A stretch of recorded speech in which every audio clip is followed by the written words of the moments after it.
ou par le trouble des enchaînements et des traits de couleur. Car si je ne vois pas d'autre sens, on décuplait ma force et ma foi.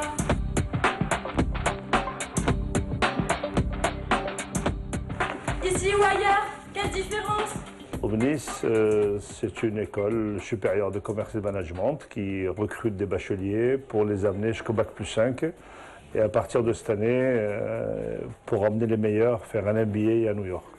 On est une école, on est une activité d'école, mais on est géré comme une entreprise, c'est-à-dire avec des réels objectifs, avec de réels moyens et avec une obligation aussi de réussite. Une année d'études à OMNIS coûte entre 4 000 et 5 000 euros, ça dépend des cycles. La moitié de nos étudiants se font financer les études par des entreprises partenaires de l'école, qui investissent dans les jeunes dans le cadre de sa formation. Le monde de l'éducation a besoin de réels moyens, alors qu'ils soient privés ou publics, ça m'est complètement égal, et je parle pour mes propres enfants. Si je trouve une structure qui permette à mon enfant de s'épanouir, de trouver sa voie, de réaliser son projet professionnel et qu'il le réalise réellement, je crois, quel qu'en soit le prix, c'est très bien. Je crois d'abord que nos étudiants, dès qu'ils entrent chez nous, ils sont tout de suite en prise directe avec le monde de l'entreprise, puisque toutes les études qui se font chez nous, ils se font en dualité avec l'entreprise. Ça veut dire une partie de l'année ou une partie de la semaine qui se passe en entreprise. Donc un étudiant qui termine un cycle d'études chez OMNIS a forcément parcouru un certain nombre de mois, a réalisé un certain nombre de missions dans une entreprise, et donc il a de fait une expérience professionnelle. Chaque année, environ, c'est des promotions de 170-180 étudiants. On a une moyenne de 82% de taux de réussite.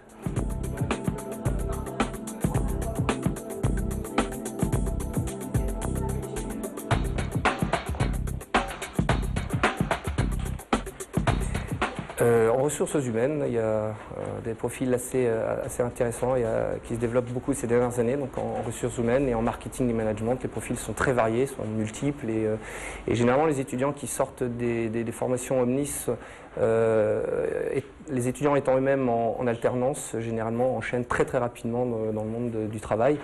Donc ce sont des formations qui permettent justement plus rapidement l'intégration dans la vie active. Ce qu'on essaye de développer avec les étudiants, et en tout cas dans le cadre de la vie associative, c'est la débrouillardise, c'est la manière dont ils vont mettre en place un certain nombre d'actions humanitaires ou autres, même ludiques d'ailleurs et festives. C'est l'autonomisation, la responsabilisation, le tout dans une ambiance la plus agréable possible. C'est un petit peu le défi que l'on se donne ensemble. Et je crois qu'on essaye en dehors des cours classiques, en dehors de la formation en alternance elle-même, c'est d'essayer de réfléchir à un concept qui permettrait aux étudiants de s'ouvrir sur la vie au sens large et sur la manière dont ils peuvent comme ça appréhender un certain nombre d'activités qui leur permettent une nouvelle expérience qui ne serait pas seulement professionnelle. Les étudiants sont beaucoup plus conscients de la difficulté de la conjoncture et je crois que finalement c'est... je ne dis pas que leur ambition a été limitée par la conjoncture, mais j'ai pas l'impression que l'argent soit l'obsession première, quoi. Il est vrai que peut-être qu'en dernière année, en 5e année, la réflexion n'est peut-être plus tout à fait la même. Je pense qu'en première année, on est peut-être encore un peu plus curieux, et enfin, on s'interroge peut-être déjà un peu plus sur son avenir. Donc j'ai pas la certitude que ce soit aussi obsessionnel que vous le demandez dans la question. Mais voilà. Cela dit, c'est pas non plus une tare ou une honte, hein. C'est clair qu'un étudiant qui aurait cette ambition, je ne pourrais que lui dire chiche et d'y aller à fond, quoi. On enseigne aussi du théâtre à OMNIS, donc ça c'est un cours que j'ai la chance aussi d'animer. Le bluff fait partie de ce que l'on peut apprendre au théâtre et un pari sur une réussite professionnelle, j'ai envie de dire chiche, oui.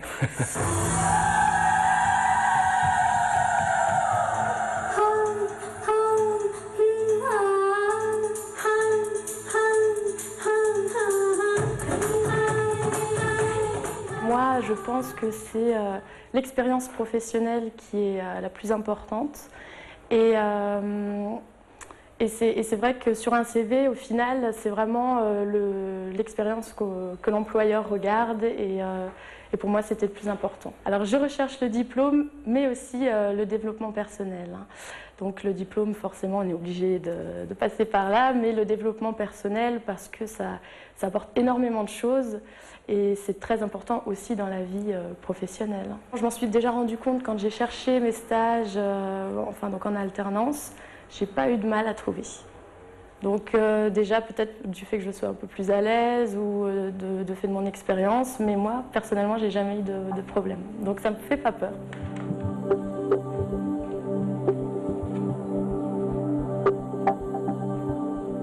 Avoir un diplôme n'est pas suffisant, certainement.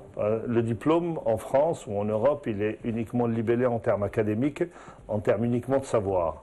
Or, le savoir seul n'est pas un élément suffisant pour pouvoir être compétitif sur le marché.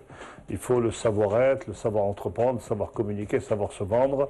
Il faut être bien dans sa peau, il faut cultiver la gagne, il faut cultiver l'envie de gagner, l'envie d'entreprendre, l'envie d'aller de l'avant, l'envie de se surpasser à l'image d'un joueur, d'un sportif.